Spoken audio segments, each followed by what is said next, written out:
Саламатсыздар, урматтуу Чалкан медиа каналынын көрөрмандары, өлкөбүздө алынган 40 сааттагы жаңылыктар менен сиздерди тааныштырабыз. Биздин каналыбызга катталып, ой пикирлериңиздер менен бөлүшүңүздөр.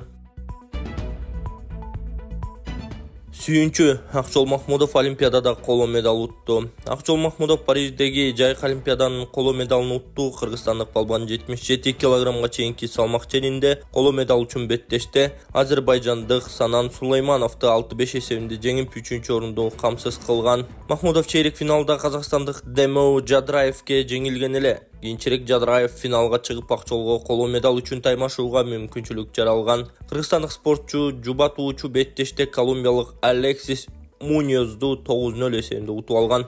Сонун жаңылык. Сиз билген жана ишенген Умбем клиникасы эми сизге дагы да болсо жакыныраак болду. Анткени бизде жаңы филиал ачылды. Андыктан келип, өзүңүздүн жана жакындарыңыздын ден соолугуна кам көрүшүңүздү сунуштайбыз. Биздин жогорку даражадагы дарыгерлер төмөндөгү адистиктер боюнча кабыл алат. Стоматология, гинекология, терапия, лор, хирургия, педиатрия, урология, УЗИ жана башка адистиктер. Лабораториялык анализдин 5000ден ашуун түрү алынат. Жогорку даражадагы стерилизациялоо. Биздин дарек ВДНХ метросу, Кондратюка көчөсү 2. Телефон номерибиз 8925 103 22 55. Кабыл алууга алдын ала жазылып келүүңүздөрдү суранабыз. Умбем клиникасы. Сиздин ден соолугуңуз, биздин камкордук. Париж 2024 Кыргызстанга 4-чү медалды Үзүр Жусупбеков алып берди. Кыргызстандык балбан Үзүр Жусупбеков Париждеги жайкы Олимпиадада коло медалдын ээси болду. Ал Египеттин спортчусу Мохаммед Габр менен кармашты. Эсеп 1-1 болгону менен Жусупбековдун жасаган аракеттери активдүүлүгү үчүн жеңиш кыргызстандык балбан тарапта болду. Жусупбеков 1-8 бөлүктө литвалык Миндгаус Венскатисти жеңген, бирок чейрек финалда ирандык Мухаммед Хади Саравиге утулуп калган. Жарым финалга өткөн Мухаммед Хади Сарави финалга чыгып, кыргыз балбаны коло медаль үчүн ат салышууга мүмкүндүк алган. Жубатуучу беттеште америкалык каршылашын 9-4 эсебинде уткан. Бул Кыргызстан үчүн Париждеги Олимпиада оюндарындагы 4-чү медаль болду.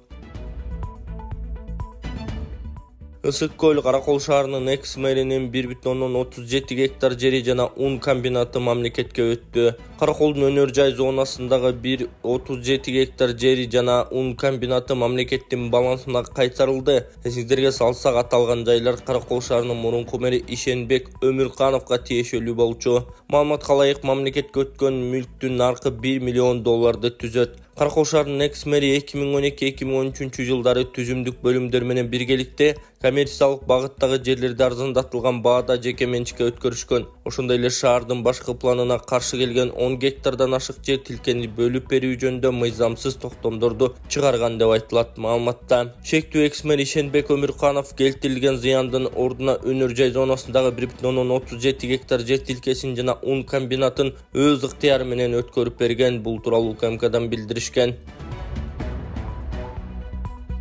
Президент Олимпиададан күмүш медаль алган Мээрим Жуманазарованы куттуктады. Президент Садыр Жапаров Париж Олимпиадасынын кыз келиндер күрөшүнөн 68 килограммга чейинки салмакта күмүш медаль алган Мээрим Жуманазарованы куттуктады. Анын балбан менен телефон аркылуу сүйлөшүүсүн президенттин басма сөз кызматы жарыялады. Дүйнөнүн чар тарабынан келген спортчулардын Олимпиада оюндарында күмүш медалга ээ болуусу чоң ийгилик. Олимпиаданын күмүш медалына ээ болууда оңойго турган жок. Алтын медаль ала албай калдым деп эч капа болбоңуз. Биз сиз менен чексиз сыймыктанабыз. Сиздин бүгүнкү жеңишиңиз Кыргызстандагы эле эмес, дүйнөнүн жүзүндөгү күрөшкө кызыккан секелек кыздарга чоң дем, мыкты стимул болуп калды, деди Жапаров. Мээрим Жуманазарова Олимпиададагы жеңишинде машыктыруучулардын эмгеги чоң экенин айтып, Жуманазарова күмүш медалга ээ болуп, Кыргызстандын эгемендик тарыхындагы Олимпиадада 2 жолу байге алган алгачкы спортчу болду. Ал финалда дүйнөнүн 2 жолку чемпиону америкалык Эммет Эллар менен беттешип 0-3 эсебинде жеңилди. 24 жаштагы Мээрим Жуманазарова Токио Олимпиадасында коло медаль уткан кыз келиндер күрөшүнөн дүйнөнүн жана Азиянын чемпиону. Азия оюндарынын коло медалын жеңген, 2 рет Азия чемпионатынын күмүш коло байгелеринин ээси. Ал Олимпиада оюндарынын финалына чыккан кыргызстандык 2-чи балбан кыз. Париж Олимпиадасынын финалдык беттешине чейин Жуманазарова 5 августта 3 беттеш өткөрүп, алгач 1-8 финалда монголиялык Делгерма Энхсайханды 8-3, чейрек финалда жапониялык Донока Озакини 8-6, жарым финалда нигериялык Блессинг Абародуну 3-1 эсебинде жеңген. Алымкадыр Бейшеналиевдин медал тагынып түшкөн сүрөтү талкуу жаратты. Саламаттык сактоо министри Алымкадыр Бейшеналиевдин Парижде медаль тагынып түшкөн сүрөтү тарады. Соц тармак колдонуучулары сүрөт боюнча Кыргызстанда дагы бир күмүш медал бар. Спорттун кайсы түрү боюнча экени азырынча белгисиз, дагы бир күмүш алыптырбыз деп тамашалап жазып жатышат. Саламаттык сактоо министрлиги буга чейин маалымат таратып, Алымкадыр Бейшеналиевдин Францияда иш сапары менен жүргөнүн, анын алкагында Франциянын саламаттык сактоо министри менен жолугуп кызматташуучу документтерге кол коюларын билдирген. Ошондой эле министрдин Олимпиада айылына барганын, ал жерде Кыргызстандын намысын коргоп жаткан спортчулар менен жолукканын билдиришкен. Тазалык ишканасынын кирешеси өстү.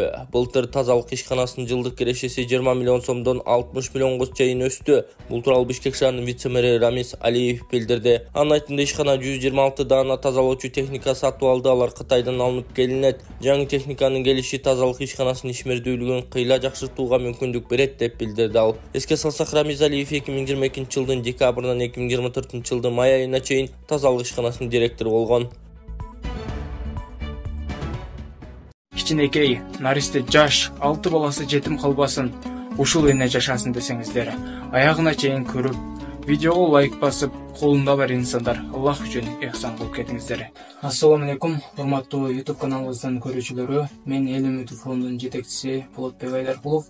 Операция болуш үчүн 20 миң доллар каражат керектелиптир. Эми бул сума дагы өзгөрүп кетиши мүмкүн экен. Ушул эжекебиздин буттарында, сөөктөрүндө жетканда кальций азайып, буту иштебей шал болуп баратат да күндөн күнгөчө. Ошого сиздердин жардамыңыздар керек. Болушунча ихсаныңыздарды көбөйтүп, ушул эжекебизге бериңиздер. Ушул реквизиттер Мухамбек Б деп Сбербанк чыгат, Дембанк Курстанбек Б деп чыгат тугандар. Ошого кеңири өзүңүздөрдүн ихсаныңыздарды которуп коюңуздар. Бул аталып аткан реквизиттерди айтып атканымдын себеби, көпчүлүгү баягы биздин видеолорду көчүрүп алып, өздөрүнүн немесин коюп алып, мошенничество кылышы мүмкүн экен да туугандар. Ошолор көчүрүп алгандар болуп атат да. Биз көбүнчө ушул робутуга берип эме кылган учурларыбыз болду. Биздики официальный фонд Юстиция министрлигинен атайын каттоодон өткөн. Кеңири ушул эжекебиздин өзүнө түшөт, көрө бересиздер. Эжекебиздин 6 баласы бар. Ошентип күндө ушул акыбалда жатат да. Бул жакта мына кичинекей бөбөгү наристеси дагы жатат. Эми эжекебиз тура албагандыгына байланыштуу. Бул бөбөктү бул жакта эжебиздин кыздары карайт да. Эжебиз ушул акыбалда жатат. Ошо кайдыгер карабастан ушул эжебизге жардам берип кетиңиздер туугандар.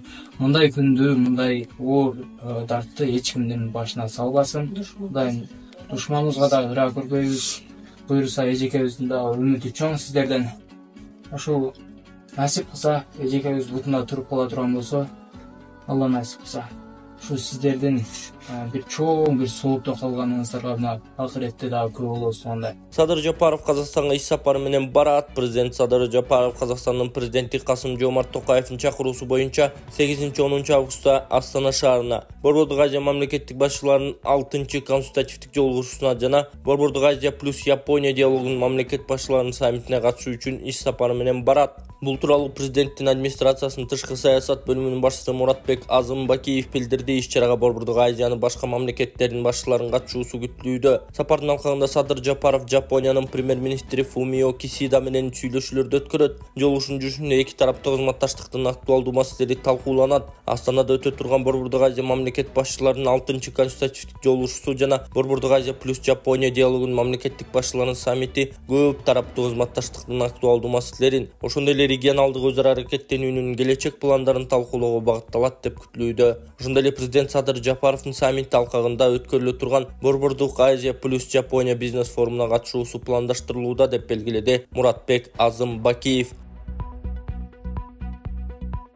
Салык кызматы активдерди легалдаштыруу мүмкүнчүлүгү тууралуу эскертет. Мамлекеттик салык кызматы жарандарга жеке жактардын активдерин ыктыярдуу легалдаштыруу жана мунапыс берүү жөнүндө мыйзамынын алкагында 2024 жылдын 31 декабрына чейин активдерди легалдаштыруу мүмкүнчүлүгү тууралуу эскертет. Ведомстводон билдиришкендей, мыйзам 2023 жылдын 1 январынан карата менчик активдерди легалдаштырууну карайт. Анын ичинде кыймылдуу мүлк, кыймылсыз мүлк, акча каражаттары жана башка активдер. Декларанттарга активдердин сакталышына жана жазык салыктык куугунтуктоодон корголушуна кепилдиктер берилет. Мындан легалдаштырылган активдер үчүн салык жана бажы төлөмдөрүн, социалдык камсыздандыруу төгүмдөрүн жана башка милдеттүү төлөмдөрдү төлөө талап кылынбайт. Жарандарга ыктыярдуу мыйзамдаштыруу үчүн төмөнкүлөр керек. Атайын декларацияны мамлекеттик же жеке менчик нотариустардан күбөлөндүрүү, анын ичинде консулдук мекемелерде жана чет өлкөдөгү элчиликтерде декларациялоо мөөнөтүнүн ичинде номиналдык ээлеринен декларантка карата менчик укугун кайра каттоо. Бул видео жалаң эркектерге, эгерде сиз төшөктө алсыз болуп, калооңуз жок болуп жатса, андан чыгарып бат-бат туалетке барып жатсаңыз, анда сизде простатиттин белгилери. Простатиттин дарысы чакшыр, өтө жакшы жардам берет. Андан тышкары дагы айымдардын бат-бат туалетке барып цистит болуп ооруп аткандарына дагы жакшы жардам берет. Бул чөптөрдөн жасалган жана эркектердин да аялдардын дагы простатитин көтөрөт. Эгер заказ кылам десеңиздер, экранда номерларга байланышыңыздар. Адамдардын организми ысык-суук болуп бөлүнөт. Эгерде суук ашынып кетсе, адамдар эмне кылат? Колубуту жылыбай үшүп ооруй берет. Ошого баланс кылган иньян гель бул өтө жакшы жардам берет. Колубутуңуз жылыбай жатса, кан айланыңыз жакшырбай жатса, белиңиз, бутуңуз, тамандарыңыз муктуп атса, иньян гелди колдонуңуз.